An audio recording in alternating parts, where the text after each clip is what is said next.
My name is John Turnbull. I'm the East Coast Coordinator for Reef Life Survey. A Reef Life Survey is an Australian success story. About 12 years ago, scientists at the University of Tasmania asked themselves a bit of a question. Is it possible to find volunteers who could do as good a job as scientists at gathering data?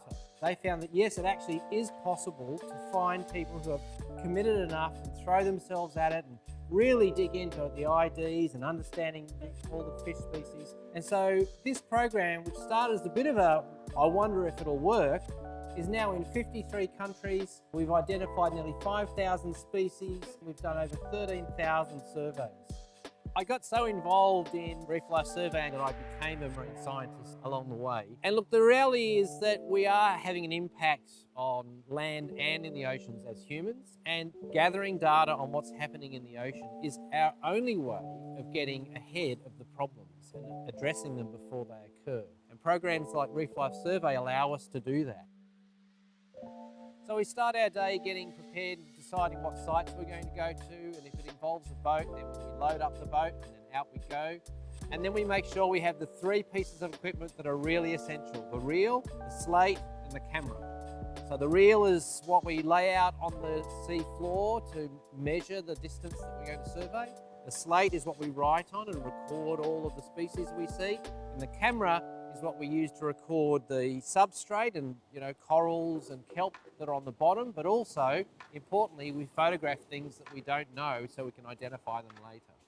When we're out there, we record three types of information. We record all the fish species that we see on the transect tape, the size and the abundance. Then we do a second method called method 2, and that's looking more down at the substrate, and we record all the invertebrates we find, like shells and sea stars, and the cryptic fish, the little gobies and so on that we didn't see on the first pass, on the fish pass. And the third thing we record are photo quadrants of the bottom, which later get analysed to calculate things like kelp cover or percent coral and so on.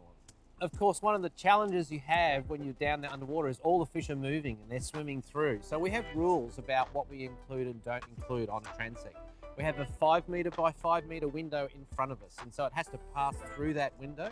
It can't come from behind us. So that way we're only recording fish coming towards us or going across, and that avoids things being doubled up. There are also plenty of other challenges if you have a mixed school. So you might have 200-300 fish surrounding you and there might be 3 different species. So all you can do is with experience use your judgment to say, well, okay, there's about 100 of this species and about 50 of that species. Ultimately, the exact numbers aren't as important as capturing all the species, because that tells us the biodiversity, and the rough numbers because we use that to calculate the biomass. Another aspect of Reef Life Survey is you're also always discovering new locations. This year we're surveying all the way around Australia. This weekend we're here in Jervis Bay, and so there are zones in this area which are sanctuary zones. So you're not allowed to remove or damage or harm any animals or plants. You're not allowed to fish in them. When you put a sanctuary in place, you give an opportunity for the marine life in that area to bounce back. But also that then provides a seeding area that then benefits surrounding areas as those fish swim outside. So it has a lot to go for it, a sanctuary zone, and the more of them we have, in my view, the better off we'll be in terms of conserving our marine life. The data that Reef Life Survey collects is available to any scientist on the planet and also available to the public. So a healthy ocean is not only important for the well-being of the animals and plants that have a right to live out there, but also for us as humans on Earth. And we can't disconnect ourselves from our environment.